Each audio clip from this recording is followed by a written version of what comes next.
ఈ పాడ్కాస్ట్ నచ్చితే లైక్ చేయండి, షేర్ చేయండి, సబ్స్క్రైబ్ చేయండి, ఫాలో అవ్వండి. అడవికి ఊరికి మధ్యలో ఒక జామ చెట్టు పైన ఒక కోతి నివసిస్తూ ఉండేది. అది ఒక్కోసారి అడవికి కూడా వెళ్ళి వస్తుండేది. అక్కడ ఉన్న జంతువులు కొన్ని వేటగాళ్ళ వల్ల ఏమైనా గాయపడడం ఉంటే వాటిని చూసి గమనించేది. అందుకే అది అడవిలో కాకుండా దూరంగా ఉండేది. ఆ కోతికి ఒకరోజు తినడానికి ఏమీ దొరకలేదు. జామ చెట్టు అంతా వెతికినా ఒక్క జామకాయ కూడా కనిపించలేదు. ఊరిలోకి వెళ్తే ఏదైనా దొరుకుతుంది అని అటుగా అడుగులు వేసింది. ఊర్లోకి వెళ్ళిందో లేదో కొందరు ఆకతాయిలు, కొంతమంది నాటి పిల్లలు ఏం చేసిండ్రు, దాని వెంటబడ్డారు. తప్పించుకునేందుకు ఒక ఇంటిపై నుంచి మరో ఇంటిపైకి గెంతింది. ఇంతలో ఒక పిల్లవాడు విసిరిన కర్ర దాని నడుముకు తగిలింది.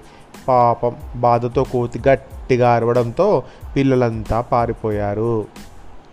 అక్కడి నుంచి కదల్లేక నెమ్మదిగా జారి ఆ ఇంటి గుమ్మం ముందు పడిపోయింది కోతి.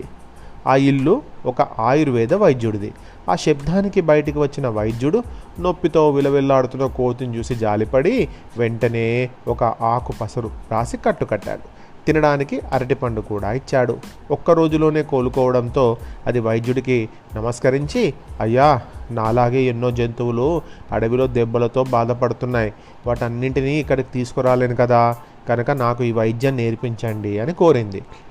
ఆయన, సరేలే, మిగతా జంతువులకు ఇలాంటి ఏమైనా దెబ్బలు తగిలితే నయం చేయడానికి నీకు నేను వైద్యం నేర్పిస్తాను అని చెప్పాడు.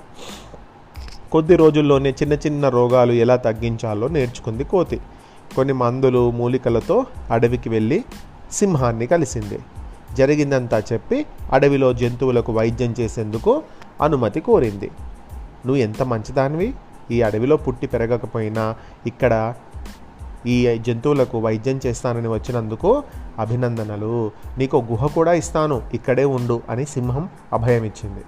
మరుసటి రోజే జంతువులన్నిటినీ సమావేశపరిచి కోతి వైద్యం గురించి వివరించింది ఆ మృగరాజు. అవన్నీ ఎంతో సంతోషించి సరేనన్నాయి. మొదటి రోజు ఒక గున్న ఏనుగు కడుపు నొప్పి వస్తే మందు ఇచ్చింది ఆ కోతి. సాయంత్రంలోగా దానికి నొప్పి తగ్గి గంతులేసింది. రెండో రోజు చిలకమ్మ కాలికి దెబ్బ తగిలితే కట్టుకట్టింది. దాంతో కోతి వైద్యం పైన జంతువులకు మంచి నమ్మకం కలిగింది. అయితే అప్పటి వరకు ఆ అడవిలో వైద్యం చేస్తున్న నక్క మాత్రం చాలా అసూయతో, కోపంతో ఊగిపోయింది. ఏంటి, ఈ కోతి ఎక్కడి నుంచో వచ్చింది, నా వైద్యానికి ఎవరు రావడం లేదు, అందరూ ఈ కోతి దగ్గరనే వైద్యం నేర్చుకుంటున్నారు అని వైద్యం చేయించుకుంటున్నారు, నేను నేర్చుకున్నటువంటి వైద్యం పనికి రాకుండా పోయింది, ఈ కోతి ఇంత బాగా వైద్యం చేస్తుంది అని అందరూ అంటున్నారు, అసలు దాని సంగతి ఏంటి, దానికి ఏ వైద్యం రాకపోయినా ఏవేవో మందులు మింగిస్తూ అది కాలం గడిపేసేది, కానీ కోతి మంచి వైద్యం నేర్చుకుని వచ్చింది కదా, కాబట్టి మంచి మందులు ఇస్తుంటే వాటికి అన్ని జంతువులకు తగ్గుతున్నాయి. కానీ ఏది అసలు వైద్యమే నేర్చుకోని నక్క ఏవేవో మందులు ఆ జంతువులకు మింగిస్తూ ఇన్ని రోజులు కాలం గడుపు, కానీ ఇప్పుడు దానికి కోతి అడ్డొచ్చేసింది. దాంతో జంతువులన్నీ ఇలా కోతి దగ్గరికి వెళ్ళడం వల్ల ఈర్ష్య బాగా కలిగింది ఆ నక్కకి. చికిత్సకు కావలసిన మూలికలను సైతం సొంతంగానే సేకరించుకునేది ఆ కోతి.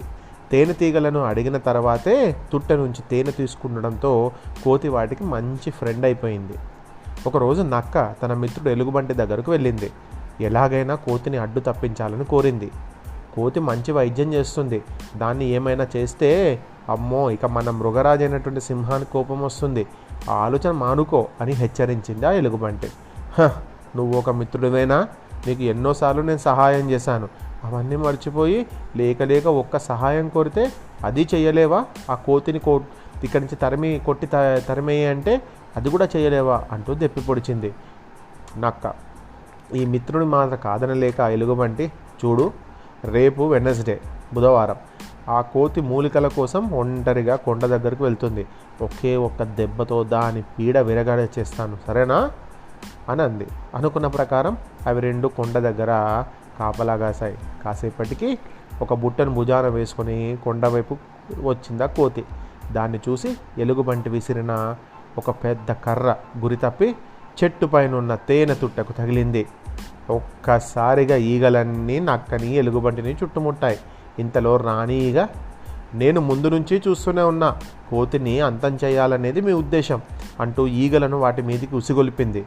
తెలియక చేసిన తప్పు మమ్మల్ని మన్నించండి అని కోతి ఈగలను వేడుకోసాగింది. నువ్వు చెప్పావు కాబట్టి వదిలిపెడుతున్నాం అంటూ ఎగిరిపోయా తేనెటీగలు. తేనెటీగల నుంచి కోతి ఎలుగుబంటి నక్కను రక్షించినందుకు, అపకారం చేయడానికి వచ్చిన మాకు ఉపకారం చేశావు, ఇక నుంచి మేము బుద్ధిగా ఉంటామని మాటిచ్చాయి. గుహ దగ్గరికి రండి, మంచి వైద్యం చేస్తాను అంటూ ముందుకు నడిచింది ఆ కోతి.